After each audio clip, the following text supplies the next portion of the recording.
কি সিজন 2 নিয়ে আমি কিছু কথা বলতে চাই। সিজন 1 তো আমি অনেক দিন আগে দেখেছিলাম, মানে অনেক বছর আগে দেখেছিলাম।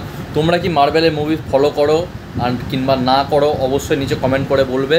আর মার্বেলের মুভি যদি দেখো তাহলে কোন ক্যারেক্টারটা, কোন মুভিটা তোমাদের সব থেকে বেস্ট লাগে নিচে কমেন্ট করে অবশ্যই বলবে। আমার তো আয়রন ম্যান ভাই অল মুভিজ ফেভারিট, আর অ্যাভেঞ্জার্সের সব মুভি ফেভারিট। আমি মার্বেলের সব কিছুই দেখি যদিও বা। তা লোকি সিজন 1-এর পরে সিজন 2 চলে এসেছিল, যেটা কি আমি অনেক দিন ধরে দেখিনি, কিন্তু রিসেন্টলি আমি ওটাকে দেখলাম লোকি সিজন 2।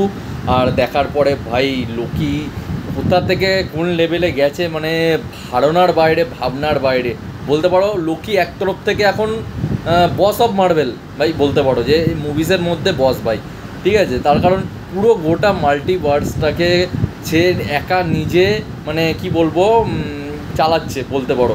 যেমন কি ক্যাং দ্য কঙ্কারার চালাতো, মানে ক্যাং দ্য কঙ্কারার নেই, ওর নামটা কি আমি ভুলে যাচ্ছি, আরে নামটা ভুলে যাচ্ছি। তোমাদের নামটা মনে পড়লে অবশ্যই বলো, ঠিক আছে। নামটা ভুলে যাচ্ছি, কি পেচিদার নাম আছে একটা। তো যাই হোক, লোকি সিজন 2 দেখে ভাই আমার এত ভালো লেগেছে। আর লোকি ক্যারেক্টারের একটা ঠিকঠাক এন্ডিং দেওয়া হয়েছে। জানি না আদৌ ভবিষ্যতে লোকি ক্যারেক্টারকে আমরা দেখতে পারবো কি না, কিন্তু ভাই দেখে পুরো ফাটাফাটি লেগেছে। তোমরা কি লোকি সিজন 2 দেখেছো না কি দেখোনি নিচে কমেন্ট করে অবশ্যই বলে দেবে।